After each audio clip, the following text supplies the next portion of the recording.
Hi, I'm Monica Cesarato, a food and travel blogger in Venice. Welcome to Venice Meets, a series of live chats from Instagram every day at 6 p.m. CET. Today I will be talking to Lyra Pierotti, journalist, mountain guide, and alpine climber. Hello. See, oh yes. Oh, I like it. Okay. Hello. Welcome, Lyra. How are you? I'm doing well. How are you? I'm fine, but I spot you doing much better than I am. Look at that outside. It's beautiful. Good.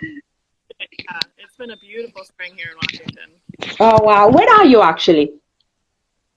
I live on Vashon Island, which is a funny place for a climbing guide to live, but it's just been so beautiful and central to a lot of my work and travel. And so it's one of the southernmost islands in the Puget Sound, nestled between Seattle from the Mm-hmm. north and Tacoma from the south. And So when did you actually enter the quarantine? that's a good question. I came home. You lost the track as well, have you? Like everybody. I came home on the 8th of March from Canada. I was guiding a ski trip and I was in a hut there for about 10 days. And we started hearing about, those were when the first cases of coronavirus Mm-hmm. came up in Seattle. That was kind of earlier. And so I came home not wanting to come home and hearing like, whoa, that sounds weird. And then we had another couple of weeks. I was still able to work. I had work in Portland and it started to feel really weird and people just weren't like acting on it. And then probably about 10 days to 2 weeks after that, things just slowly started to get reined in. But our Mm-hmm. here is not as notable, I would say, as other places. Mm. Is your state one of those states that got very strict about things? Because I heard there's so many differences according to which state you live in. Totally. It's underlining a lot of interesting things I think about our country, and not necessarily a lot of strengths. But the Seattle response, I'm not following the news tremendously because it's kind of depressing. But the one thing that did come up was that the Seattle versus New York response was Seattle really followed the scientists' recommendations, and so things are going a lot better. Uh-huh. I just had a friend that was helping to build a hospital in Mm-hmm. Seattle. They got it all up and running. I don't know the details, but then they didn't need it the way they thought they would. So that's Oh, that's so very that good. That's yeah. very good. Guys, if I by any chance I talk over Lyra, because I can hear her fine, but sometimes with the lines are not very are, let me know that way I'll allow her to finish her conversation before I'll ask questions and I don't talk on top of her. Okay, so just write to me if I do it by mistake. Okay, so let's explain everybody who is Lyra Pierotti. Well, I know who you are, but let's tell everybody. So I'm a daughter of a good friend of yours who just recently moved to Venice. That's how we've met. Um, and grew up in California, where my mom and I are from, and now currently live in Washington State. Did the tour of California, went to school and all of that, and moved to the Alps. I lived in the French Alps as a student, and absolutely fell in love with the mountains there. And at that time, decided I wanted to become a mountain guide, and I wanted to work Mm-hmm. towards certification. And so I started a very slow process. Back in 2009, and I've been working away at that. Originally was geared to going into science. I was going to be like a field biologist or ecologist, and just got so distracted. I always loved running around. I always say my poor mother, who's this amazing artist, she's a violinist, and she always had this punk kid that was like, "Can I go outside now?"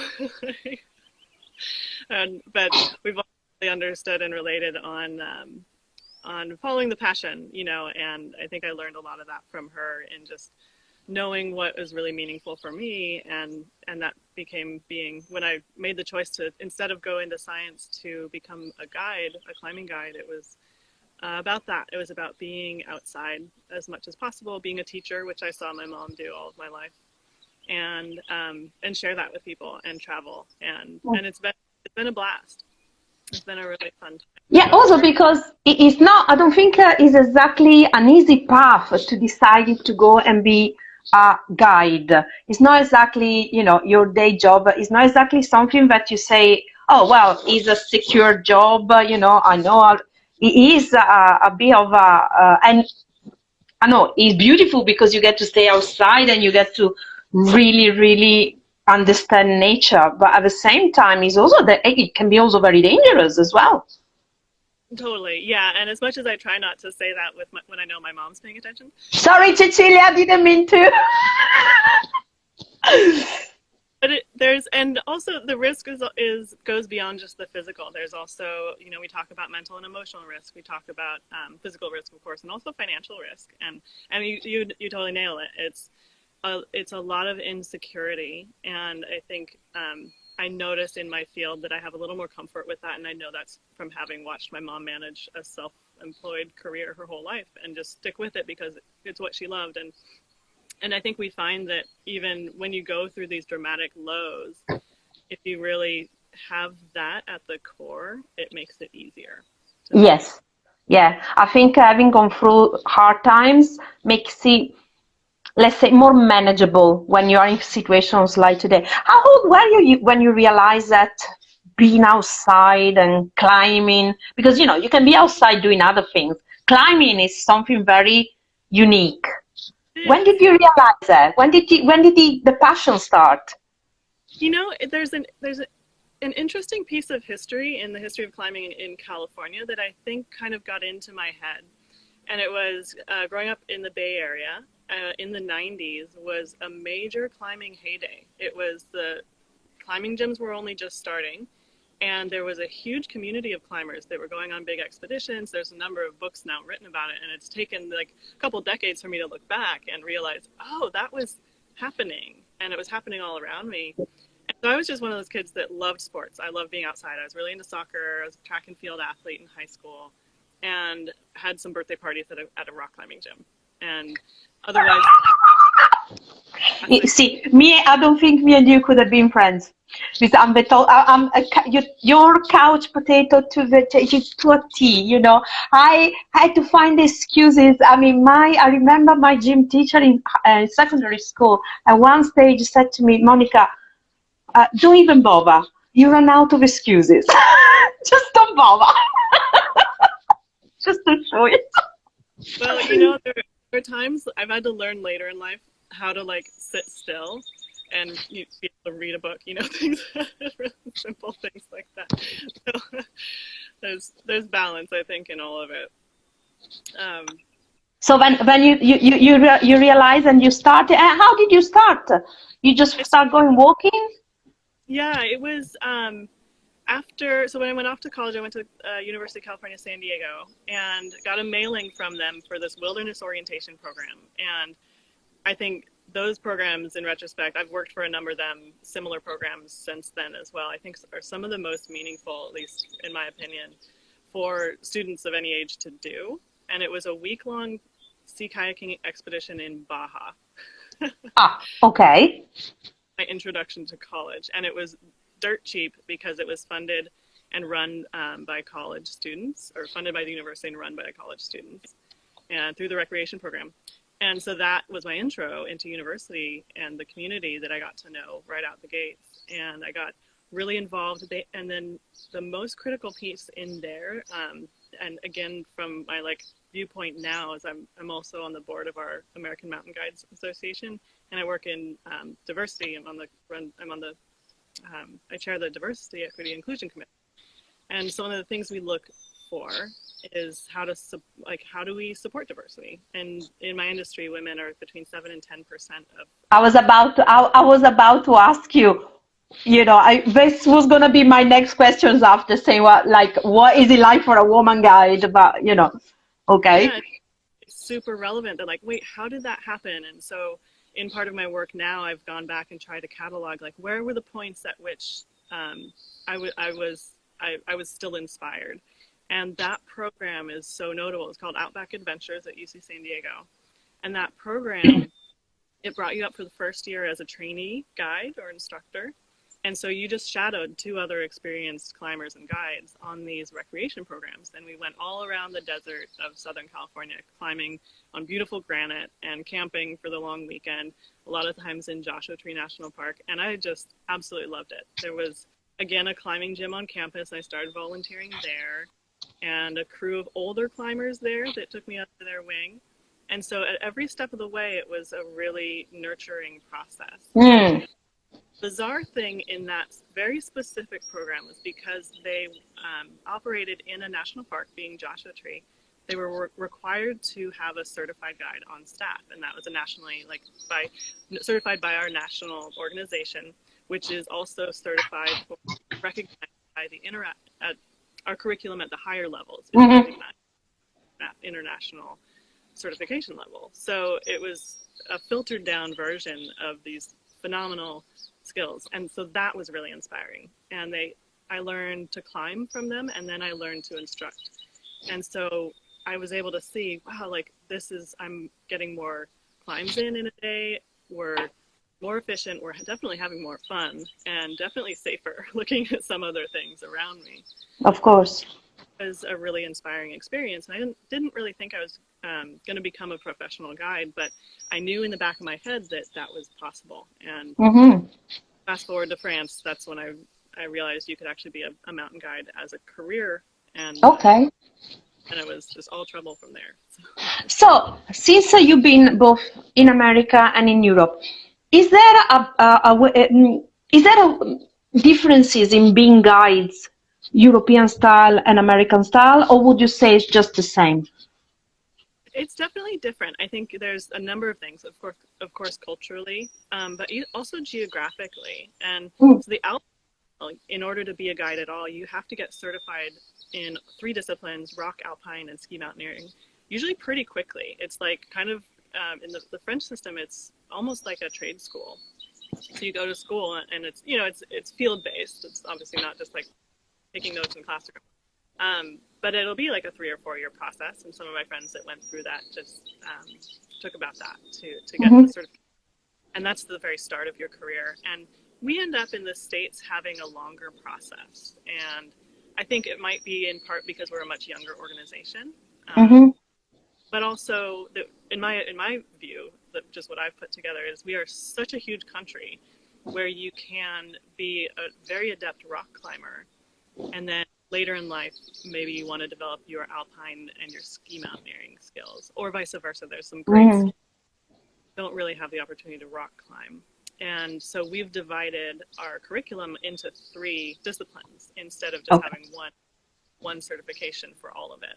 And once you get all 3 and internationally certified, but you can also operate as a single discipline certified guide depending on where you want to be. What was the relationship with the guys? I can understand, I can probably imagine the younger ones, but the older guides, where there be a woman guide, or at least in Europe, maybe more than in America, because I know in America they're a bit more open, but maybe in Europe, did you find was it hard? Yeah, I've not worked in the Alps. I'm about half to 2/3 of the way through the international cert. So I have my rock cert, and I'm partway through the alpine and ski. So I haven't personally worked in the Alps, but from what friends that I talk to, it's a much older organization, and I think the model that has been even more male dominated in the past. But they're doing a really good job, and I think. I don't know the numbers, but all the organizations in the world are trying to diversify. I think that the American program is, especially since or concurrent with all of our Me Too things in the news, there's been a really big and public move we've felt a lot of benefits for already, and just there's been a lot of inspiration behind it, and also a lot less to change. Organization. I'm coming back to this in a second because I want to ask you something. But before I got questions here, and then it disappears otherwise on my thing. Roberto, your mom's friend's asking me, have you got a favorite mountain that you like to climb? Oh.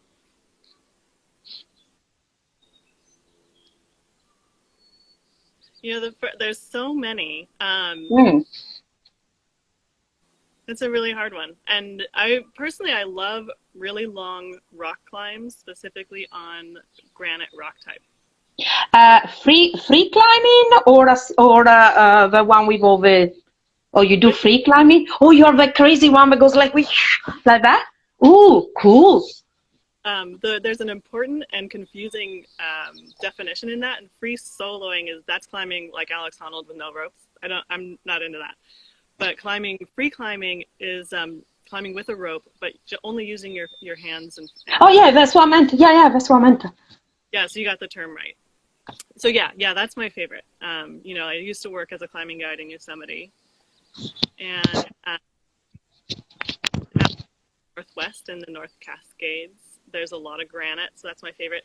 I really like Mount Shuxon. That might be an easy favorite. It's spectacular. It's probably one of the most photographed.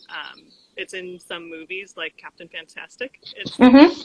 And you look at it at various seasons, and if you didn't know what mountain you're looking at, it could be in the Himalaya or Peru or something. Wow. So what mountains, how far have you gone? What mountains have you climbed, and which one would you like to climb? Great question. Some that I've guided, I've done a few of the high-profile ones, like called the Seven Summits. So that's the highest peak on each continent, and so that's directed some of my work, such as Denali in Alaska. So that's the North American one. Elbrus in Russia. That's an adventure, and Aconcagua in South America. So those are quite cool. And then other, things like Half Dome. I've taken clients up Half Dome in Yosemite and things like that. And probably some of my more favorite ones through the years have been really obscure things in the Sierra, and things on the eastern escarpment of the Sierra Nevada, where it's the steepest. Certainly Mount Whitney. And in the North Cascades, I commonly guide Mount Rainier up that's near Seattle. That's a beautiful peak, and even though it's the route, when you do it enough times, it may not be exciting anymore. It's still stunningly beautiful, and this time is a good reminder of that. Like, we're not in the storms up there right now, but you still miss a part of being in the mountain. Walking around in the mountain, not as much in Italy or let's say in Europe, because I know Europe is quite safe, but is there any chance you meet some dangerous animals or something, in some... For sure. Actually, the most dangerous animal I think I've ever come across has been near the guide house where I was staying in between expeditions in Alaska. And I was biking to town to go get coffee or something and on my days off, and ran into a moose. Are they dangerous? I thought you were going to say a polar bear. I was expecting for a polar bear. Grizzly bears, but in Alaska, it is said that moose are more dangerous than grizzly bears. Oh, wow. They charge you, and so I saw one across the street and I just froze. Also because you were on your bicycle, so he could have mistaken you for a threat. Ooh, okay. Now, as a woman, sorry if I always go back to this, but it fascinates me. Is it different, the approach when you guide as a man? I don't know. Is there certain things that as a woman maybe we cannot do physically? Yeah, I think there's two ways that I've put those answers together in my brain, and the one is to kind of separate two things, and one is the gender being, or just knowing that we all have more feminine and more masculine characteristics, or like energy. And then the other is about body size, because there's so much variation. And I know for myself, I was drawn into this profession, and it's hard to know. They've studied and tried to see with athletes, if someone is built like a swimmer, for example, well, did they become built like a swimmer because they swam so much, or were they drawn to swimming because their body type was good at it and they thrived? And so that's always a question. So I know that to some extent I have some physical characteristics that make me able to do what I do.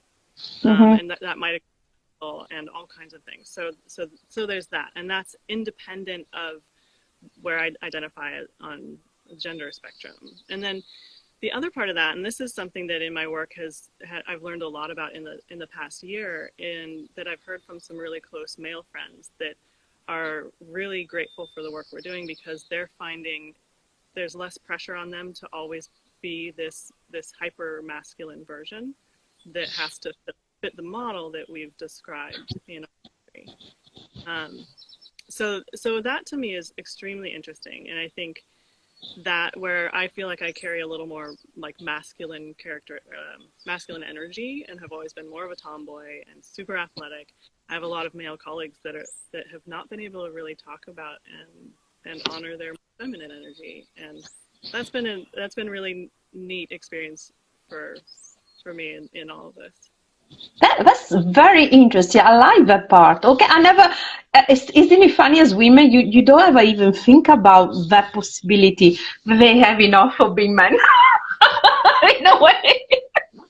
Pressures are everywhere, and I think but to better answer your question, there's a lot in my leadership style, and I think because I was trained mostly by male mentors for a lot of my early career, that framed a lot of how I did things, and the energy wasn't quite a match for me, and I drove myself to chronic injury and had to take a season off and completely rework everything down to the way that I move my body, and learned a lot in that process. And I also work as a fitness coach, and so that was when that branch of my career took off, and that was a super hard lesson, but in so doing also realized that I was putting pressures on myself to display certain characteristics that just weren't that authentic. And so I had to go back and realize, okay, like this type of leadership or this strategy just isn't working for me. How else can I build a team? How else can I communicate, which does the things I need it to do?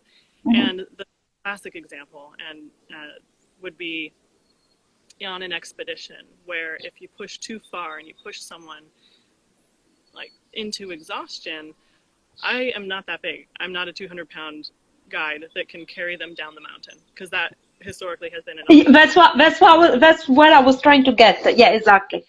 That's not going to happen. And so instead, I I really work on my team building skills and communication, and I've made it an actual study beyond just like whatever intuition I might have, but I've actually studied like how you create communication that allows people to feel safe expressing to you. And then you learn to read people, and you pay really close attention, and that can be exhausting. And so over time, practicing and developing that, you learn to see what the signs are, and you learn to have hard conversations with people where they're honest with you. And in retrospect, I mean, you never know. Like, maybe someone could have made it a little farther, but what was the risk? And today, you try to just get people to make their own calls and know where they're at, and respect the goals and objectives of the team. And as we always say when we intro a trip, our first goal is to manage risk, is safety, and that means, you know, we're leaving the trailhead, and our first goal is to make it back to the trailhead. We don't care what goes on. Yeah, also because you are the boss, you are the leader, and they have to do what they say, and you know, that's very important. They're asking me two things again. First, they want to know if you ever climb in Scotland. No, I've never been to Scotland. And okay, Cecilia, that's the next trip you got to organize. Okay, exactly. And second, Marisa wants to know the most dangerous moment. Oh no, Mom, earmuffs. But then it's happened now, it's gone now. Bye, Cecilia, turn the connection off. What would be the most? I don't think I really hang on to those so that they're readily available in my memory.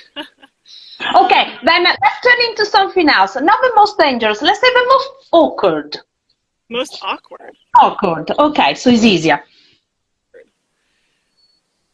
The first thing I'll just share the first thing that came to mind was an expedition in Alaska where we had a team of Russians They were all really competent climbers and had come, but because they were a commercial outfit, they had to hire the local guide service. And so we had this team of like phenomenal experienced climbers, and also fairly strong-willed because, you know, like Russian. They're Russian. Yeah, and very strong personalities. But there was at high camp and a really interesting day where we were kind of stalled out, and there was a small earthquake that launched this avalanche. Oh, wow. Camp, and these camps are like decades historic, like developed camps that are known to be in relatively safe areas, and that it came that close to camp was really surprising. And so that was a day that everyone was just kind of stressed, and we were taking a rest day, and so everyone's a little bit anxious already because, you know, you want to be going higher on the mountain, but part of climbing big mountains is acclimating and slowing down and resting. Yeah, because you got the less oxygen, the pressure and everything. Yeah, I watch films. I watch lots of films. I don't climb, but I watch films. And those ones are most dramatic, those big expeditions. Yeah. That's good. A lot of time in hazardous terrain. So yeah, that might be the most, that was just a strange. Oh, okay. And they asking me also, are there many female guides generally? I don't think just in, not just in America, in general. Like over in the world? Yeah. I don't know the numbers for other nations and organizations. They're very low, and I think I think a lot of places in Europe are fairly similar to the U.S. But for us here, certified guides, and we have other instructor levels as well. But it's on the order of 7 to 10% of our certified guides. Just about to sneeze. Sorry. Oh, sorry about that, guys. It's okay. Not spreading the virus anywhere. I was gonna ask you. Oh yes. What's do the people that come on the expeditions know from the beginning that you're gonna be the leader, or is something they find out when they get there? And if it is, what's the reaction? Not so much from women, because I'm pretty sure women probably actually find it more what do you call it, comfortable. But men? It's actually, I would say the reactions tend to be similar from all the genders that I end up guiding. And sometimes I get women who are actually a little more uncomfortable because, and it's rare, but it's very notable when it happens. And I think it's that they're thrown off, and maybe it kind of confuses some of their expectations for themselves and what they can do. And if they come in with some self-consciousness, I may not be what they want to see. Yeah. Or you know, another thing probably is the problem. You see, if it is a guy, you can go, oh, can you help me? Can't do that with you, can they? There's sometimes that people show up like, oh, I want to meet some cute young mountain guide. Like, oh. Are you cute?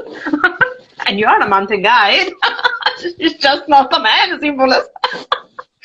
Okay. So you said to me you were in Alaska. And you were there for how long? For how long? The expeditions on Denali are 3 weeks long. And I'll usually do one of those. And I don't go up there anymore, but I went for several years. And so I would do one expedition and usually an instructional course, either before or 10 to 12 days. And so I was reading that you actually did the research in there.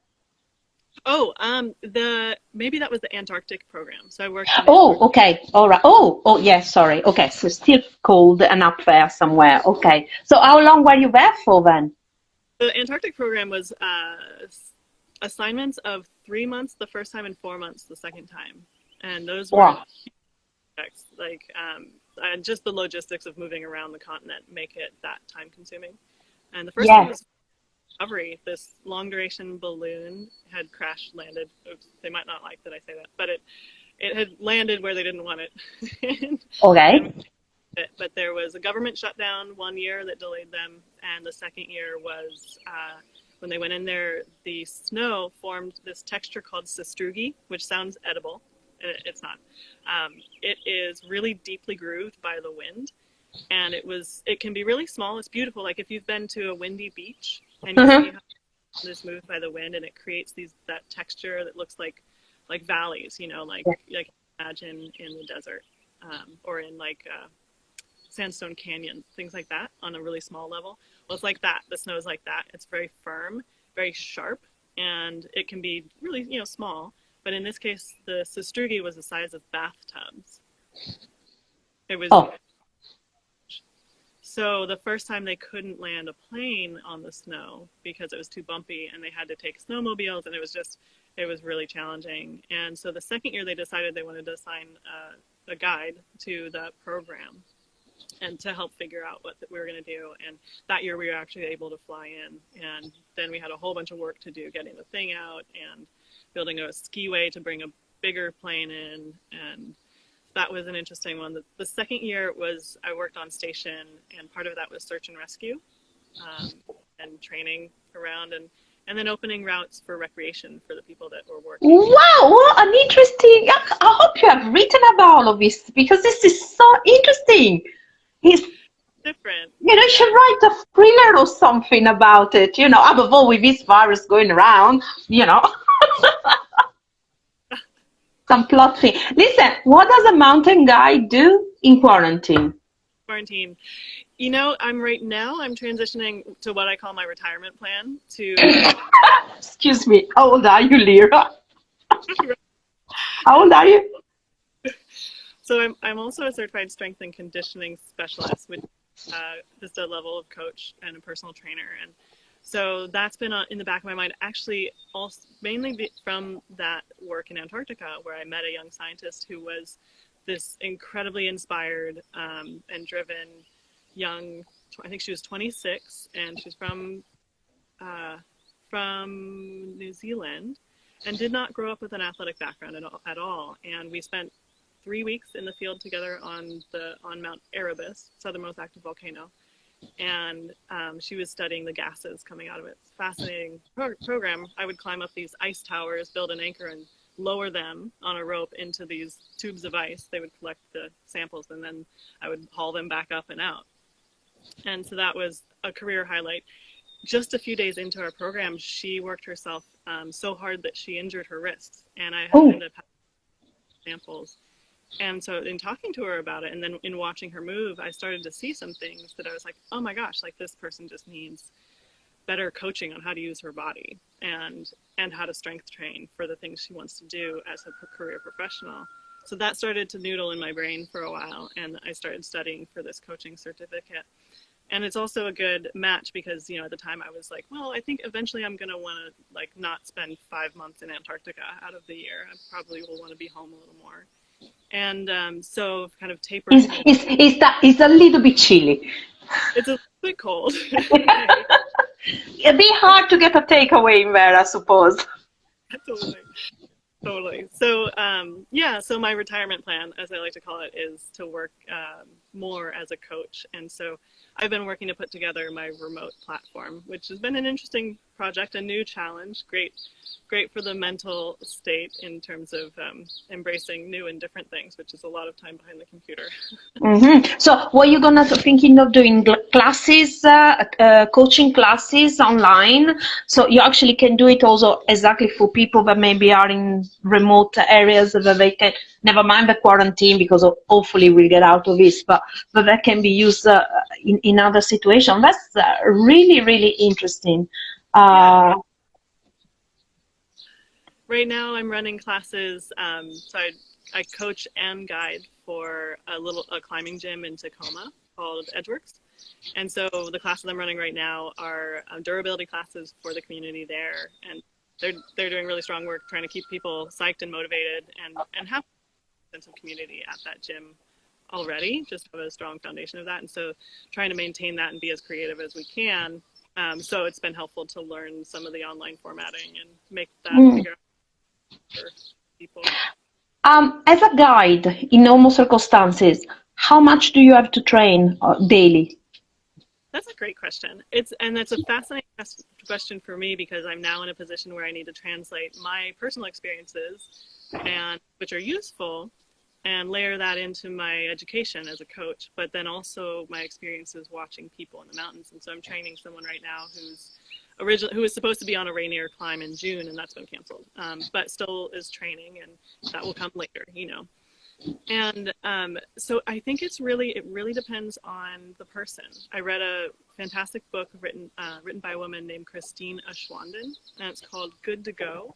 It's about the science of recovery. And there's a lot that's happening, so much misinformation and things that bubble up in our, like, in a lot of media, sometimes might just be a soundbite from a single study. And so there's a number of books where scientists have put together their experiences and their very thorough read of all of the literature, and then they tell a story with it, and it makes a lot more sense.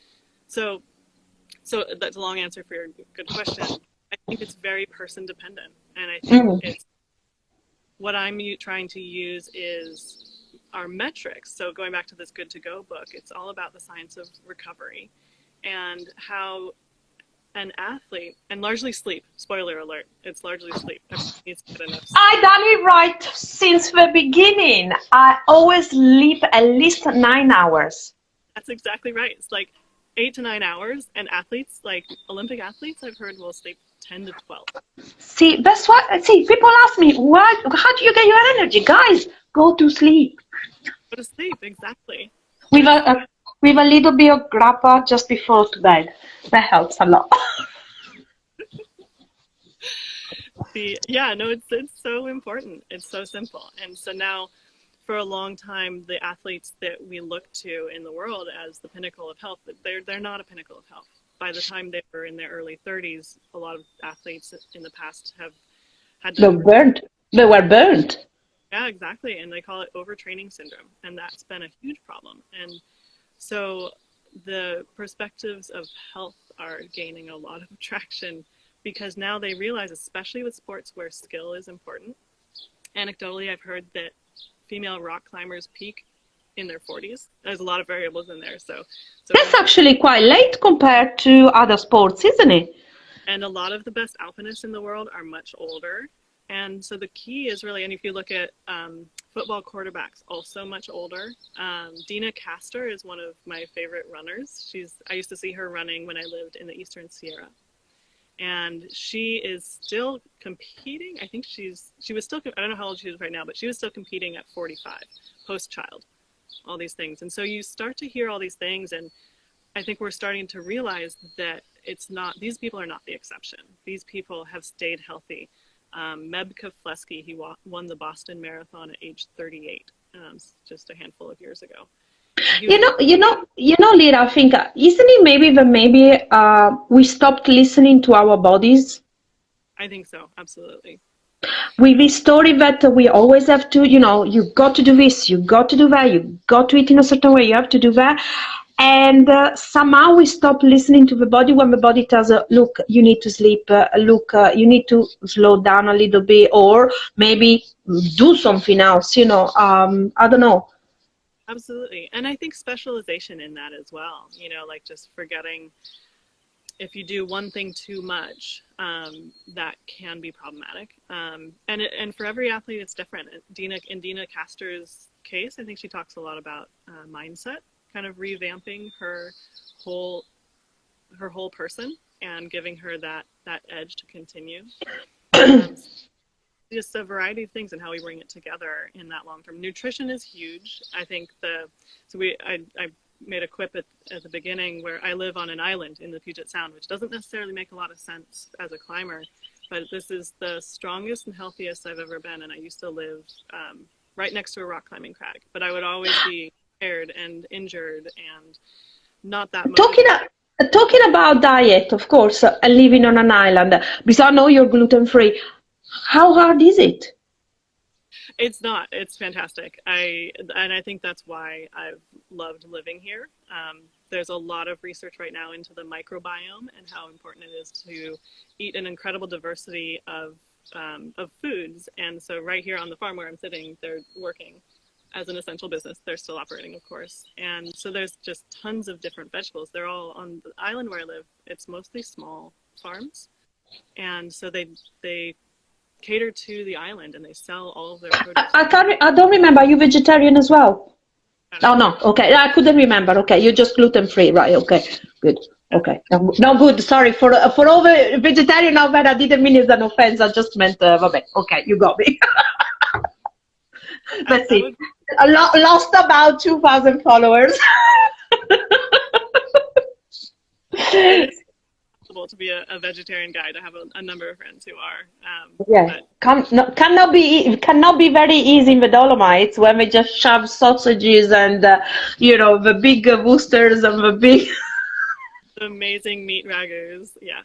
I know. Also, because I assume you do need energy as well. A lot of energy. The good thing, I suppose, is you get to eat a lot of chocolate, don't you?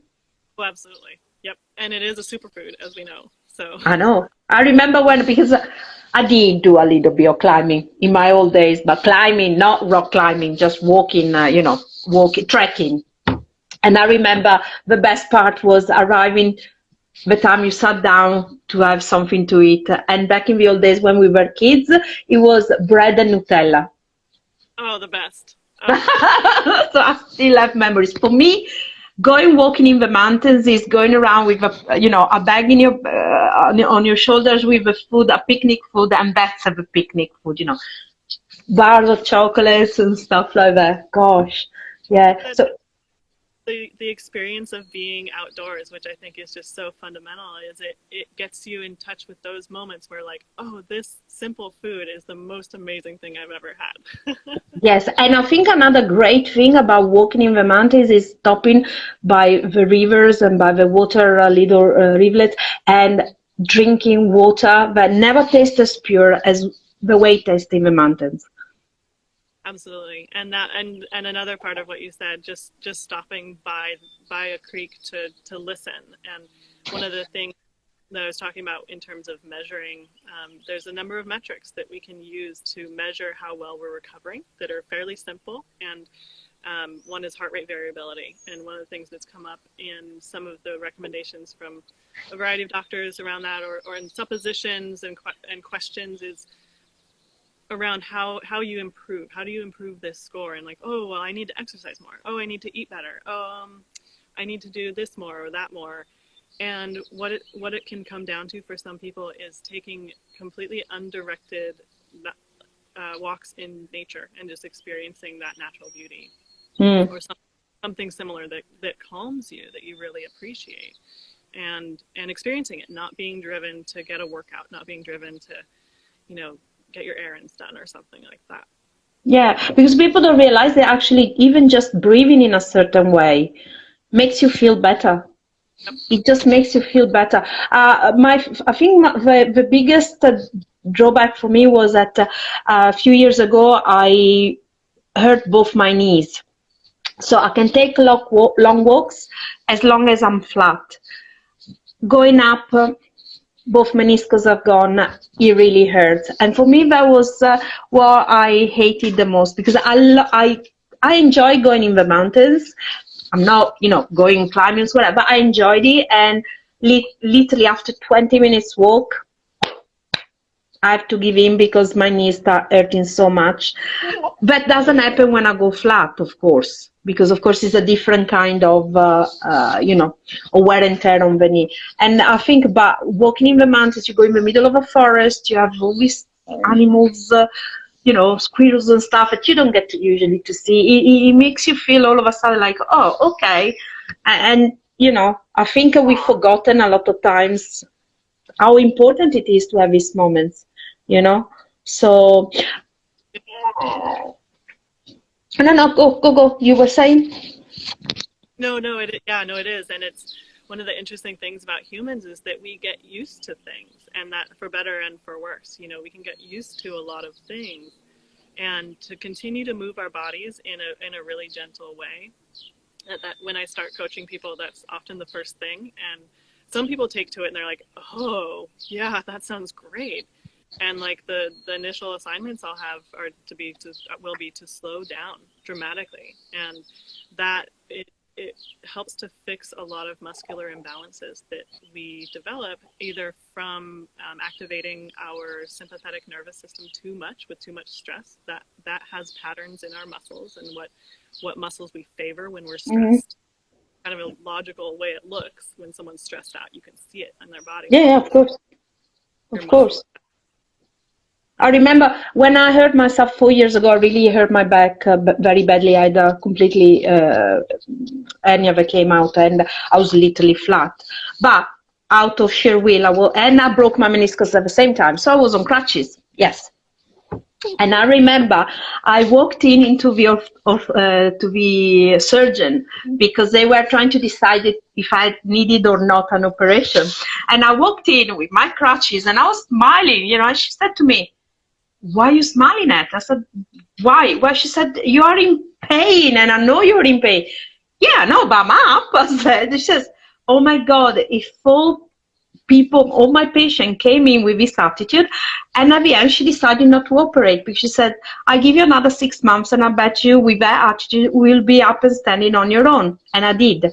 And I thank God I didn't operate because of course it's a very complicated operation, so but they don't even know if it works or not generally because it can even leave you with worse than you started with. So couple of things I wanted to ask you. Number one, if somebody wants to take one of your coaching classes, or what do they have to do?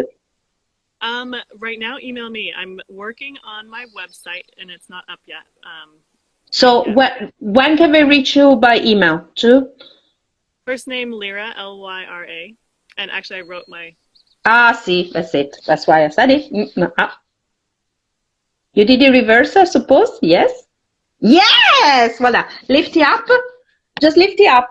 Lift it in front of your face, and then we can see. Okay, that's it. Perfect. Yes, there we go. So, guys, you can write to Lyra, and she will give you information about doing coaching. And if you Perfect. My email address, my first name @momentumtraining.com. Perfecto. Fantastic. Okay. Second thing I want to know is the mountains that you really, really, really, really want to go and climb as soon as possible. Oh, the ones here at home. Oh, right. Okay. Not outside of USA. Oh, back at home. Okay. Right. Yeah. And I love Canada, which is just our neighbor. I really love the mountains in Canada. Yeah, Canadians are very pretty too. And they're so friendly. And they talk funny. It's cute. Yeah, and they got a good healthcare system too. So I see some lovely earrings. Are those part of the artisan things that I always say? Yes or not? A couple with different stories. I also have a mug here. But these are from Verona. Oh, okay. I went on a trip there when I was a teenager with my mom on one of the many times that we went to Venice before she finally moved there. And so these are a favorite, like a raku pottery style. But this one's a fun one. I thought this was a good story. That's lovely. Where is it from? You won't guess what's in it.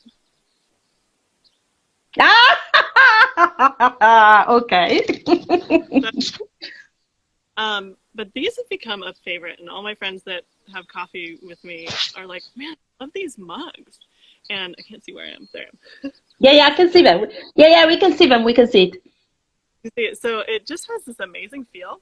And I brought it home when my mom was cleaning out her house of 33 years and getting ready to move to Venice. And these just jumped out to me, and I was like, wow, those are so cool. And they were a potter friend of hers that made them in the 1970s. Okay, shh. Let's not reveal how old is your mom. You can see the video of Cecilia. It's actually online at the moment on YouTube. All the odyssey she had to do to move to Italy. Okay, somewhere in the 20th century. So when my mom was 5 years old, and she had this pottery. That is beautiful. That's really pretty. Yeah, and so that's a fun little. It blows my mind the things that are made so well that this is, it's several decades old thing that's still being used daily, which is cool. Good. And I looked her up online, and she's still active. Susan Levine. All right. Okay. Good. She's in California? In Sebastopol now, I think. Yeah. She her website Metallurges, Okay, I'll ask your mom, and then I'll try to put it up when I put up the show on YouTube. Lyra, I can't, you were so nice, and thank you for the explanation. And you're gonna have to come back and go. I know you climbed already on the Dolomites. Yeah. All of them, or is there one specific one that you haven't done? Oh gosh, no, I've only, let's see, I've hiked through there. I guided a client on a hiking trip many years ago. So I've only done like a little bit of Via Ferrata. The weather went terrible when I had my time off. It was heartbreaking. So I went to the south of France to go climbing, which was fine and lovely. But I need to go back to go climbing and skiing. Oh my goodness. Oh yeah. Oh no, ski. Don't ask me to ski. The only time I ski, I broke my nail. I broke a nail and I broke the meniscus. That's how it happened. One of the meniscus. So I told you I'm a couch potato. I'm not done for physical exercise. But is it not in my DNA? I mean, you walk a lot for a couch potato, and that's when I used to walk, yes, and I do like yoga when I used to do it. But yeah, that's another thing I used to like. I used to like water aerobics because you bounce. Yeah, because you bounce in the water, so it's easy, So, yeah, one last thing I wanted to ask you before the time finishes is how many people do you usually, what size of the groups generally, or the maximum, let's say, when you do the expeditions? Yeah, it's an interesting thing. Every trip or objective, as we would say, has a different appropriate ratio. So there are some, like last summer I got to guide the North Ridge of Mount Stewart, which is a grade 4 alpine route. And it's technical rock climbing for we were on route overnight. So it's you sleep on the route on ledges, and then you can finish the climb. So that's a big climb. And that's really only 1-to-1. You might try 2-to-1 with people you've, but that's a 1-to-1. So that's a big one. And then you might be on big glaciers where you actually get more safety from having a slightly bigger team. So those will be, I can take 3 to 4 people on some glacier climbs. And then expeditions, same. You might be. So when you do the 1-to-1, you end up being 1, a babysitter, 2, the psychologist of the day, 3, the secret keeper. Gee, I bet it is a very emotionally, I bet you is, and only that, what if you get a client that you can't stand? Totally. Yeah, and that climb I had this, a farmer from North Carolina, and he was 60 years old and super strong and so sweet, and we had the best time. I would say on average, people that want to do things like this are pretty open, pretty easy to be around, and then often like in a place in life where they're really open to things, and so that's really, but every once in a while you get someone that you're just like, oh gosh, this really, yeah, turning up in high heels. Yeah, I can see that. Trained as a psychologist, I can't handle these things right now. Well, Lyra, listen, it was so nice seeing you. I can't believe it's only, what was it, November you were here? Because you were, yeah, it was in November, December, I can't remember. Sorry? New Year's. Oh, yes, so it was this, January, yeah. I can't believe it. Look, 3 months, 4 months later, look what's happened. Oh, my God, I can't believe it. Well, my best friends are coming as soon as we can, so. Yeah, well, look, your mom is safe and sound, and I got her wine, so she's definitely not getting drunk, okay? I can tell you that. Like she's in good hands and See, no, we try to call her every day, but we'll get out of it. I promise that we got to celebrate her birthday because it just didn't go the way it's supposed to have been. Lyra, it was so nice talking to you, and I wish you all the best. And guys, get booking coaching because she's great, and she'll get you fit during the quarantine. And I'll speak to you soon, then. Thank you so much. Good to see you.